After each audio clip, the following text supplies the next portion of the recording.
What's going on, guys? Ron with Weber Chevrolet and iSellCorvettes.com. It's been quite a while since I put out a video, a little bit over 3 weeks now, it looks like. And I apologize, just had an absolute ton of stuff going on. Switching positions within the dealership, still focusing on Corvettes, so nothing's changing there. Uh, but moving houses, like there's just been a lot going on, both at work and not, so I just have not had a lot of time. On top of that, honestly, there hasn't been a ton of information to put out there. That being said, there are several questions that I get asked quite often, whether it be emails, texts, customers that have been on my list for a while, people interested in getting on a list, or just a lot of different questions in general regarding the ordering of a C8. So I kind of want to go through some of the main ones real quick just to give people a better rundown of what to expect, especially if you're buying from out of state. So the number one question we get asked, obviously everyone wants to know, is do you sell your car at MSRP? We sell at MSRP. We do not charge a market adjustment over MSRP like some do, but Weber Chevrolet does, in Columbia, Illinois, does sell at MSRP. How long to get a car if you got on our list today? I was telling people 12 to 18 months up until a few weeks ago when we really stopped taking reservations. We have a couple local people that we still put on the list because they are previous customers and have bought several Corvettes from us or whatever the situation may be. But for the most part, right now, until we see exactly how production plays out the next few months, what allocations look like for the next few months. Yeah, we've had one or two decent allocation cycles here and there, but nothing that makes us want to go, oh my God, I think we're going to get so many cars. Let's chill out a minute. Let's see where we're at. I know there are much larger dealers than us that are still putting people on the list and telling them 18 to 24 months now. I'd rather have a real answer as to rough idea of when I can get you a car rather than guesstimate. If allocations continue to run smooth and things go well, which again, nobody knows what's going to happen tomorrow. Maybe we open it back up before the end of the year to put more on it if we think we can get there.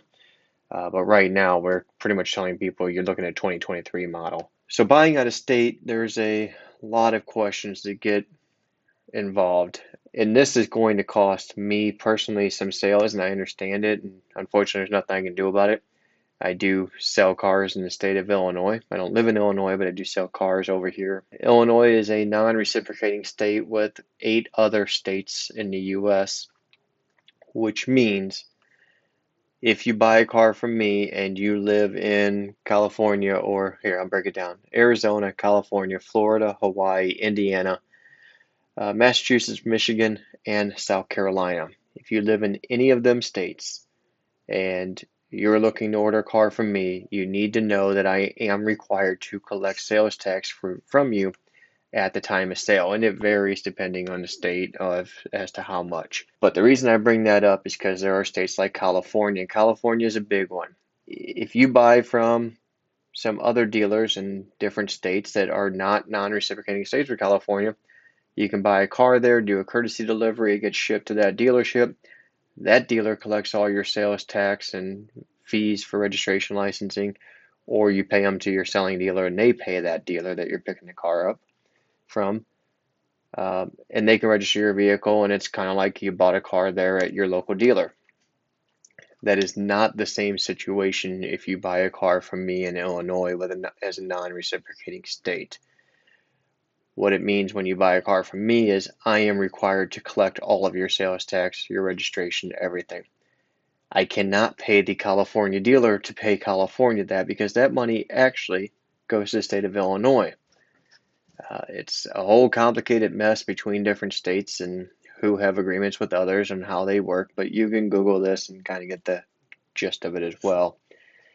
But basically what it boils down to is I am required for the state of California to collect 6.25% sales tax, and I have to send that to the state of Illinois. You get a credit for that amount to the state of California, but you still owe them the remainder of whatever your tax rate may be in registration fees. So I cannot send that little bit of payment difference and a credit to your dealer in California for them to register your car. It doesn't work. Your dealer would have to pay the entire amount to the state of California. It doesn't work that way. So I use a title service. I registered a vehicle, or they registered a vehicle. We collect all the taxes and fees. All of that is sent off to the state of California, and then your plates will get mailed to you.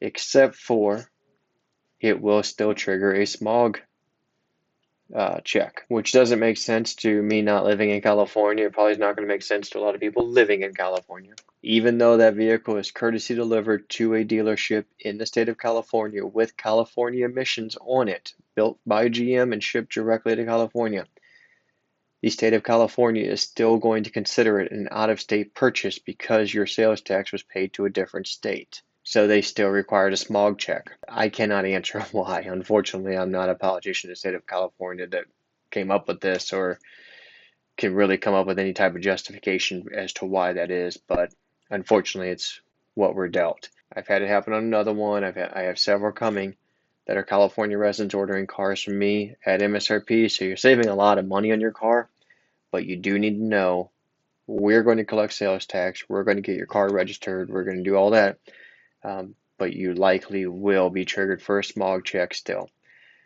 And the courtesy delivery dealership has to be willing to release that car to you without it being registered and on a 30-day temporary permit that we're going to provide for you. The next question we get a lot is museum delivery. Cost as of now is and has been for years $995. You can do a museum delivery, pick up your car there and drive it home. Some people want to know what does it cost to ship a car, either from me or from the museum to their home. Right now, shipping costs are high, but you can figure an open car hauler around $1 a mile. If you want an enclosed trailer to haul your Corvette, the price is going to go up substantially. And it varies not just by mile, it varies quite a bit, honestly. So that requires an actual quote before I can even get into that idea. The last one I did was to Dallas, and it cost about $2,000 shipped from St. Louis to Dallas. And another big question is any additional fees or required adds to your car. I know there's a lot of dealers out there doing things called etch and different ceramic coatings and stuff that are required, and basically an addendum just in the market adjustment. Another way of building in profit. We do not have any of those. We do have a dock fee. And again, if there are registration fees we have to collect or anything, them get added on. That's just a quick rundown of some of the most frequently asked questions regarding ordering a C8 Corvette. I know this kind of got jumbled around and I went off on a tangent about California, but I sell a lot of cars to California, and it's just going to be a reality that if you are buying a Corvette from me and you live in the state of California, there are going to be a couple extra hoops to jump through, unfortunately, so I want you to know that up front. But if you have any questions, you guys know you can always reach out by emailing me or comment below. If there's any questions you have that you can't find an answer to on YouTube or Google, let me know. I'll see if I can find a way to get you some answers. But again, thanks for watching, guys. Appreciate you taking the time, and hopefully I can get a more consistent video regimen out here soon. Have a nice day, guys.